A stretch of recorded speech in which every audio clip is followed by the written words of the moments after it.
guys. Today we are going to look at creating safe environments. So another lecture on safety for indoors and outdoors. So specifically our physical environments. So one of the three factors for safe quality programs are smaller group size, lower teacher to child ratios, and then the teachers have been prepared and they have kind of essential qualifications. So a smaller group size, obviously the less children, the more supervision, the less safety, accidents, and unintentional injuries, which is also why child ratios are so important. That increases quality supervision, more interactions, and more abilities for the teacher to work with the children. And then also educational preparation, such as this class, where we're talking about health, safety, and nutrition, and just generally the ability to take child development classes and know about quality, supervision, what interactions are, and how you should manage your classroom will all help with quality and preventing unintentional injuries. So how do we locate high quality programs? Typically we have resource and referral agencies. Camp Pendleton has them, the YMCA has them. So this is how a lot of people find quality programs. Some people will go on wait lists for very highly desirable programs or just tour places in their location. It's very rare to have something on site, although that has been kind of a trend as well. So we have accreditation, which is a great kind of way to know if a program is of high quality. NIAC is the one that, NIAC and NECPA are the most kind of largest organizations throughout the United States. NIAC is probably the gold standard though, and then NECPA is primarily for the military. There's also ones for specific types of philosophy. So Montessori's do their own accreditation as well to make sure that you can call yourself like a traditional Montessori program or anything like that. So we have lots of different professional organizations, NIAC, NECPA, Montessori, that recognize kind of very high quality early childhood education programs, because each program is going to have kind of their own standards. And that's kind of the problem, is that there is no kind of uniform national standards. So that's why accreditation has kind of filled that spot instead of the federal government or the states all coming to agreement about what makes a quality program.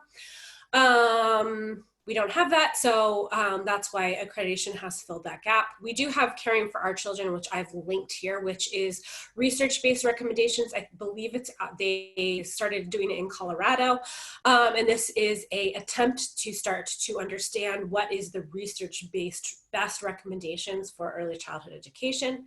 So in our state, we have our own licensing regulations, which is community care licensing. And if you've ever worked in a child care center, you are very, very aware of them. You probably know your licensor by name.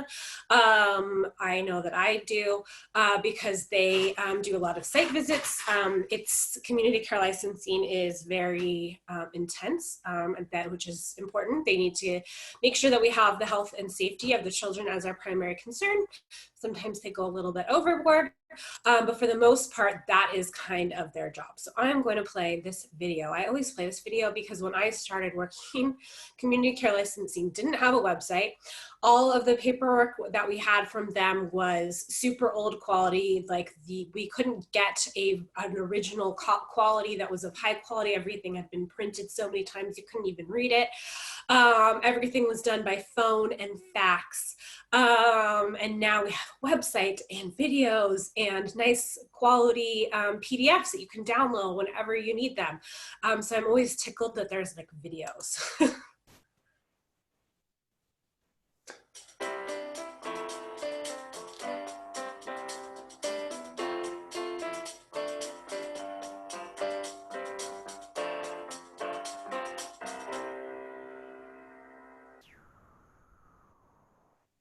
Welcome to the Community Care Licensing video series.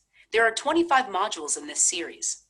Some cover specific regulations, such as child care licensing fees and transporting children. Others ask questions, such as, is this business right for me? Or what are the rights of the child care licensee? Some modules focus on family child care providers who operate out of their homes, and other modules focus on child care centers. In addition, several videos are designed for parents and families, such as what to look for when choosing childcare. Generally speaking, for anyone who has a need to know about childcare, each module has something to offer.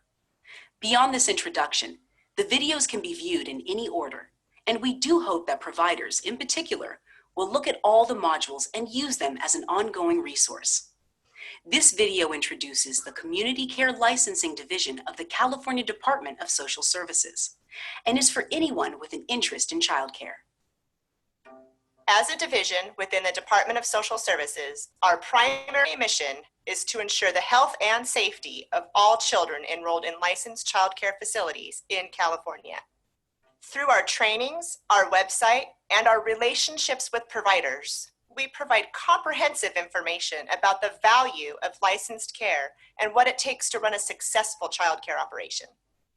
We also reach beyond the community of providers to anyone with a stake in California's licensed child care facilities, including families of children in care, the business community, other allied agencies, and the general public. It's a critical part of our outreach efforts to be accessible to families and child care providers throughout California. In addition to our offices in Sacramento, we maintain licensing offices throughout the state. While we are a regulatory agency, we are also a network of support. Our field representatives and licensing program analysts, also known as LPAs, visit child care facilities not only to make certain that facilities are in compliance with health and safety requirements, but to help licensees be the best providers of child care they can be.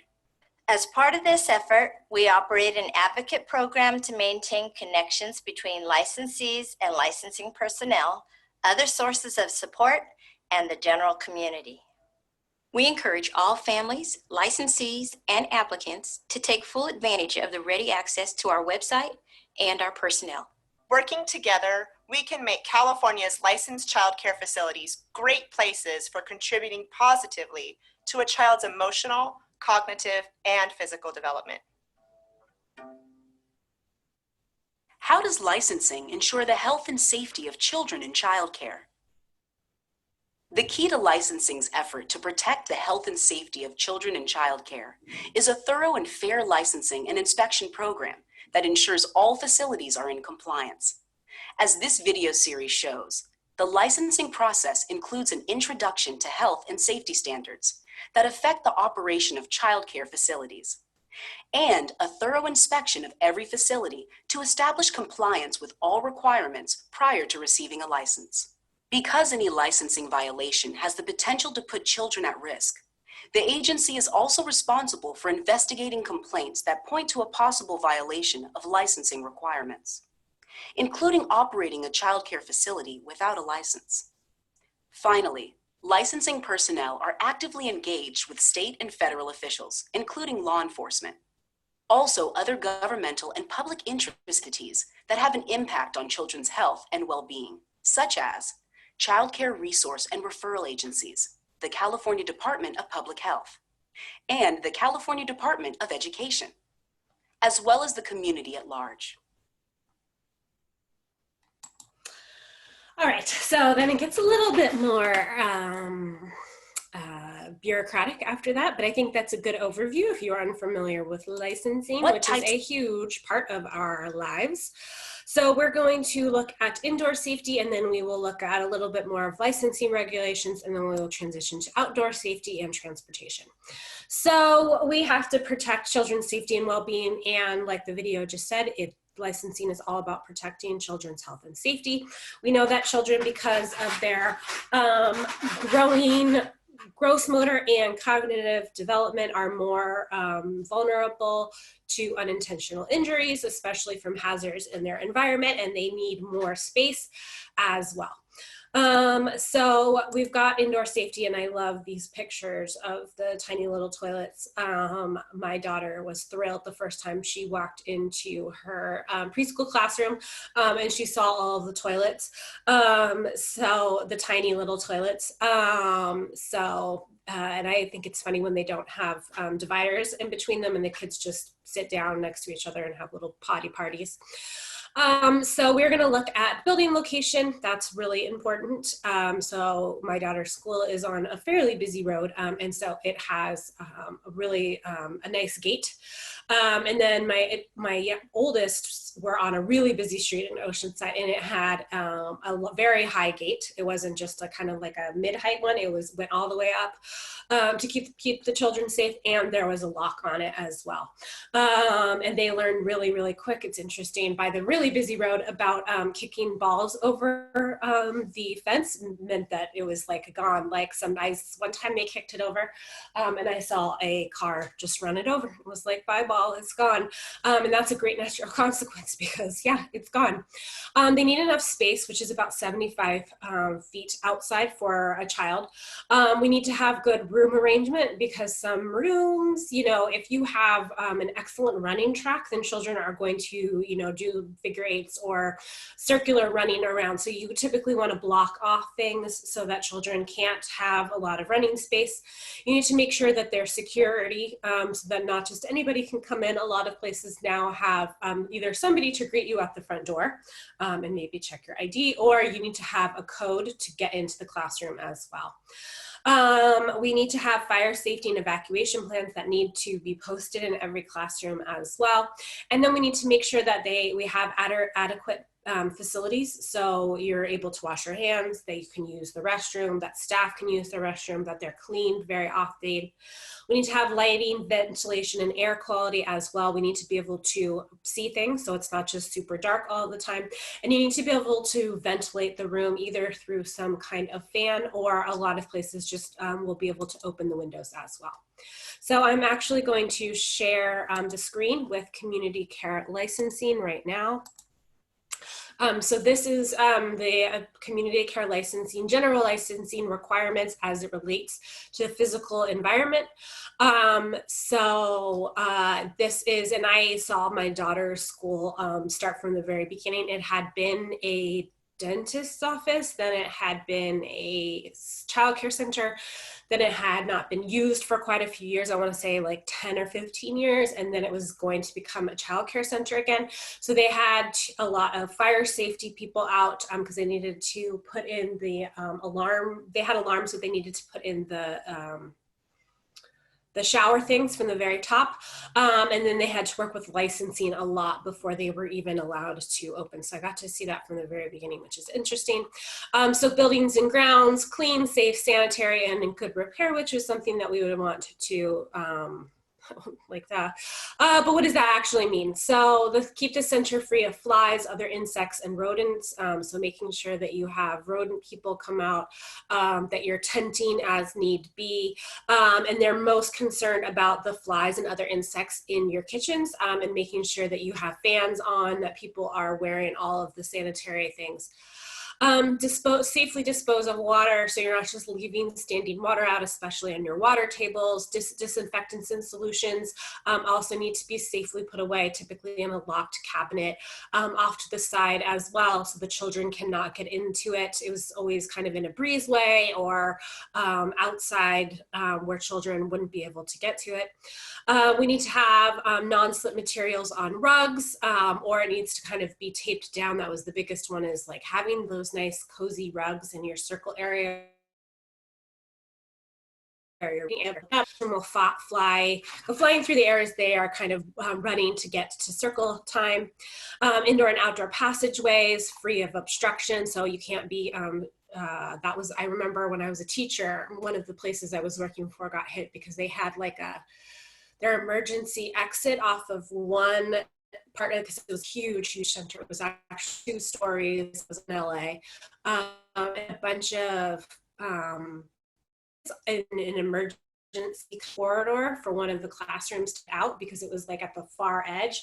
So they needed to have a second emergency area that went downstairs, and they were using that as a storage area, and licensing hit them really, really hard, which should be, because yeah, that is space for storage, but it was made so that you could have an emergency area. And considering this was a huge building, earthquakes and things like that, fires, we needed to have that clear. We need to have storage space that's not in your emergency exits. They're talking about pools and swimming pools, fixed in place wading pools, hot tubs, spas, fish ponds, or similar bodies of water. And this is mostly for in-home childcare. I have never ever been to a childcare center that had a wading pool, hot tub, or fish pond. But in-home, where you're taking care of children in your own home, might have it. And so they have gates and information about that I don't think we need to go over. Disinfectants, cleaning solutions, poisons, such as for rats and things like that, could pose a danger, so it needs to be locked and off to the side. Firearms and other weapons. I remember somebody asked me about machetes and like revolvers, and I was like, what? And this was licensing. And I was like, this is at an elementary school. This is a preschool at an elementary school. And I was like, I don't usually bring my machete or my shotgun to work. And she was like, she laughed, thank God, because that was kind of not an appropriate thing to say, but I was really shocked. And she laughed and she said, no, it's more for family and in-home, but I just wanted to check. And I was like, yeah, no, I left it at home today. I was like, oh, it's in my car. And she was like, what? And I was like, no, I don't have a machete. My dad has one, but I don't. Medicines, we have specific areas about medicines, which we'll go over in another time. The outdoor activities, I'm going to go over that, and then we're going to transition into our information about outdoor areas, so pools and things like that. But we need to have 75 square feet per child of outdoor activity space.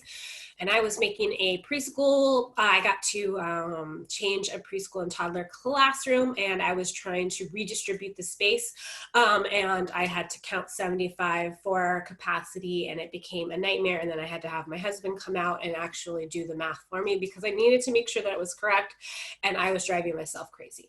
We need to have shaded rest areas for children as well. So typically those are canopies or pergolas.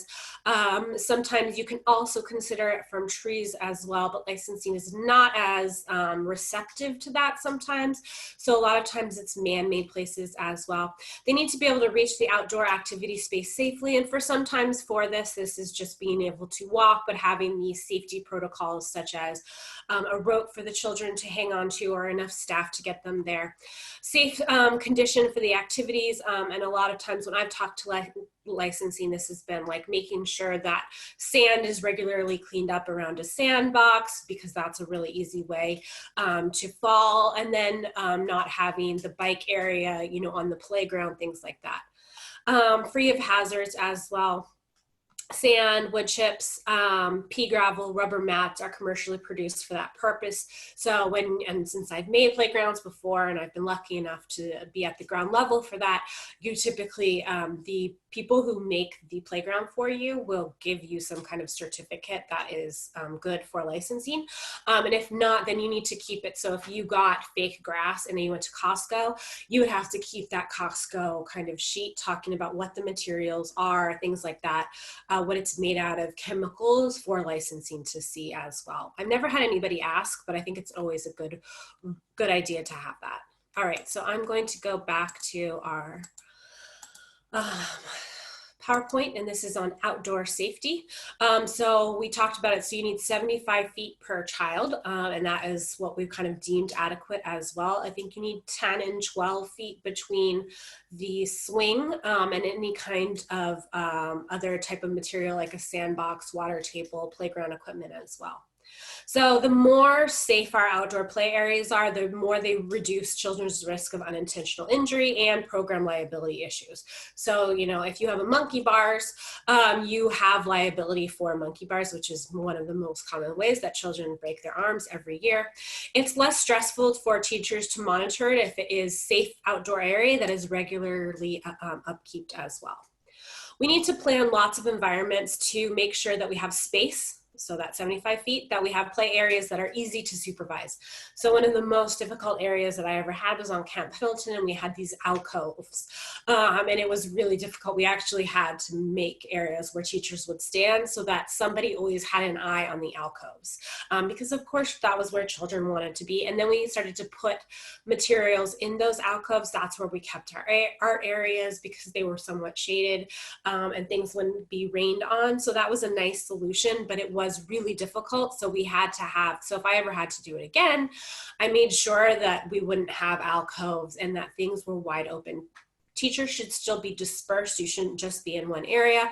And interactions and activities are one of the biggest ways to reduce unintentional injuries outside. Having enough for the children to do that is changing and fun for them, so that they are not like, well, this is boring, I'm just going to run around. They have lots of activities such as bikes, such as scooters, such as sand, water, sensory, art, gross motor activities as well. So we want to make sure that we select play equipment that is developmentally appropriate, safely constructed, properly installed, and accessible to all children. If you went to the lab school, we have a really beautiful outdoor environment that's very natural, but we've made sure that it has been safely constructed. It was a lot of money to put that kind of anthill in because it needed to be really, really safe, and it needed to be properly installed, and it needed to be accessible to children as well.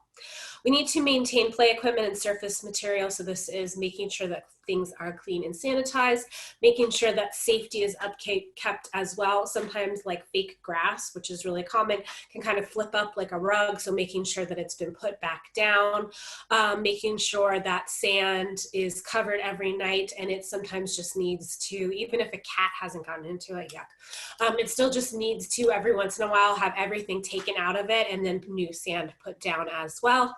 And then children have to be supervised outside at all times. So having sinks outside is a really great way to not have to send children inside, or even outdoor toilet facilities as well.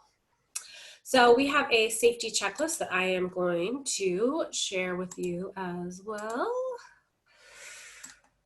Let me see if I can. There we go. So this is the Caring for Our Children that I talked about earlier in our PowerPoint, which is trying to kind of have a national health and safety performance standards that's research-based. And it is out of UCSF, University of California, San Francisco.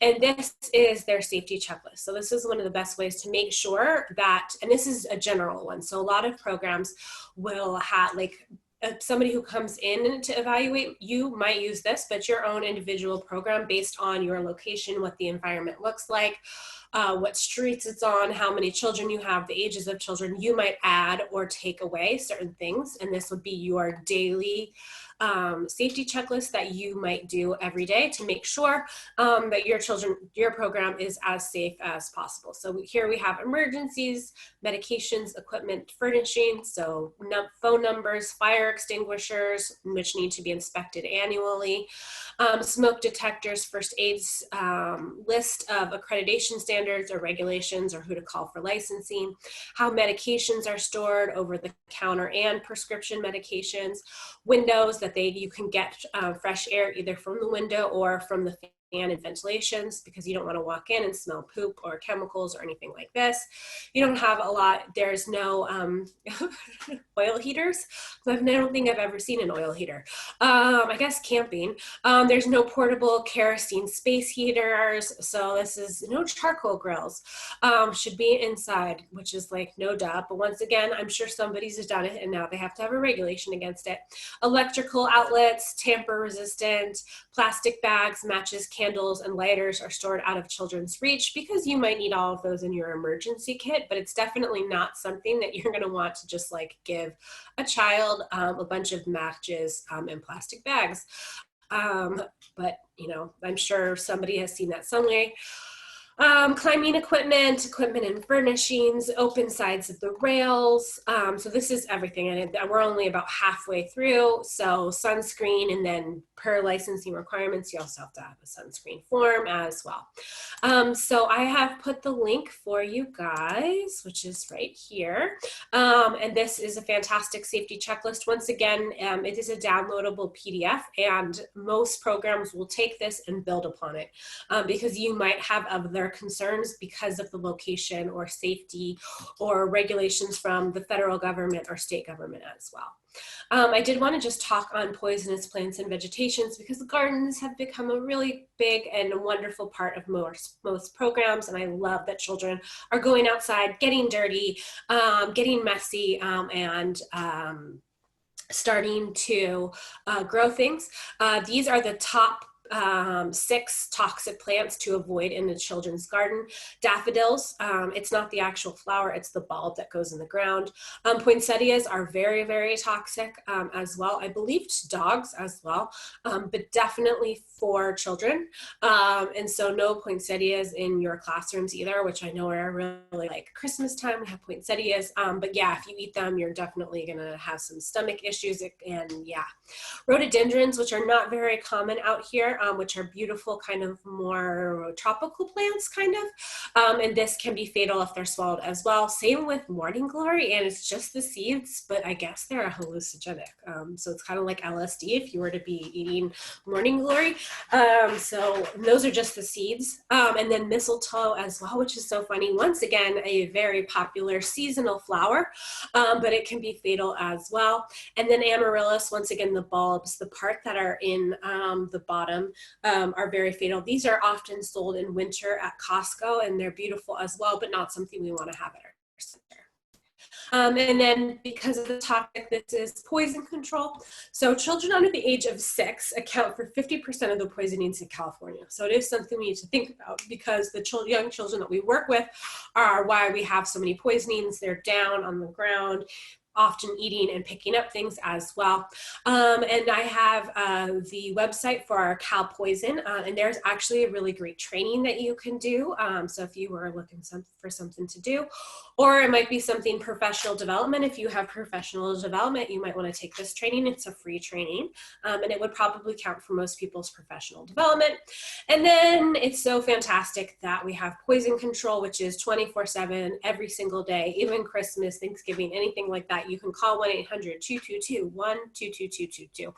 And then typically we have that information, and it is a licensing regulation that number is posted as well. My mom called poison control one time because I had like froth at my mouth and she wasn't sure what I had eaten. Turned out I had eaten a snail. I was 1.5, maybe 2, but she was freaking out. And then when they figured out that I had eaten a snail, my mom said that the poison control people kind of had to suppress laughter, because eating snails is definitely not bad for you. But in the moment when she didn't know what I had eaten outside, she had a moment of panic and called poison control, who she said were very nice, and we're trying to hide their laughter that I had eaten a snail.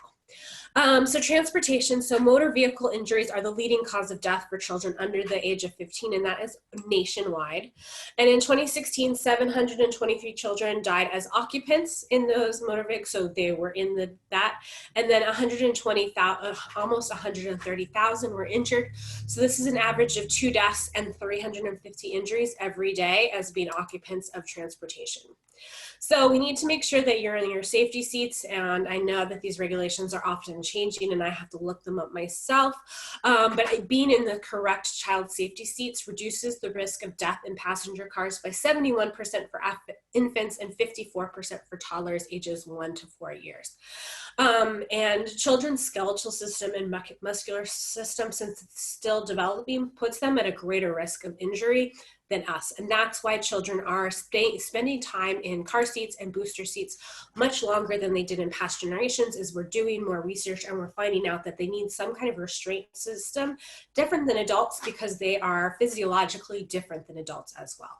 If you are transporting children, which I hate and I never ever want to do ever again, I do not like field trips. They're very stressful for me. And transportation, I do not like to do either. It's a huge part of programs, and I know that it exists and it needs to exist. We need to get children in the mornings from their centers to schools, and then from schools back for after school programs. So I understand that it needs to happen, but it's a very stressful thing.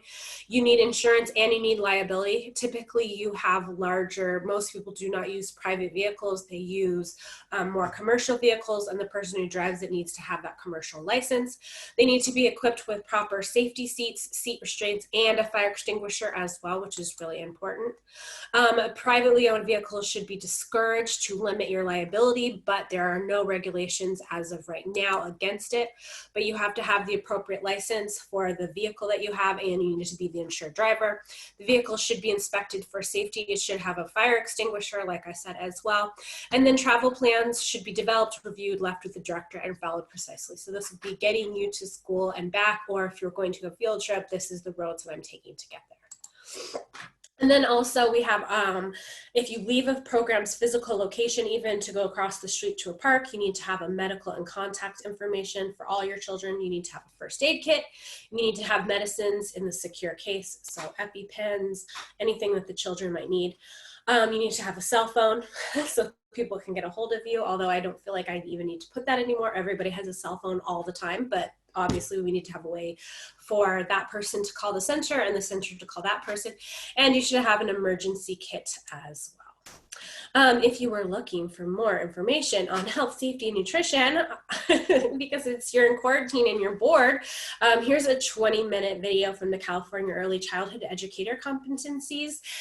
And it is on YouTube, and they have one for every topic that you could ever consider. And they are pretty well made, and they're very good information. So I'm not going to play it now for you guys, but you might want to because you are kind of struggling with things to do maybe during self-isolation. So your activity is to create an ideal safe environment. So you're going to choose the age group: infants, toddlers, infant, toddler, preschool, school age, whatever. You're going to sketch out what the environment can look like and then scan it to me or take a picture and upload it to Canvas. So what's your environment's going to look like? Then you're going to list toys. So sketch out the environment and what it's going to look like. So if you're outside, because you can do it outside or inside, it's totally up to you, where the swings would go, where hand washing would go, where bike riding would go, or if you were indoor, where hand washing, toilets, block area, art area, things like that. So sketch it out just on a piece of paper. Don't care about any of your artistic ability. You could just do squares and give me an idea of what it might look like. Write out the art center, whatever. Then list toys, materials, furniture that you would like to include in your classroom. So a rough budget for these items. So a rug, books, art center, chairs, how much that would cost, and you have $30,000. So what can you get for $30,000? And then you're going to answer a question on how you thought about safety while designing the environment. So if you were inside, you put this here and that there to discourage running. You had a quiet area and a loud area on opposite sides of the classroom. If you were outside, you wanted to put the sand away from the bike riding so that people wouldn't skid on their bikes. And then I'd also like you to think, was $30,000 enough money to plan this as well? So that is your activity for online for this week. So I will see you guys online.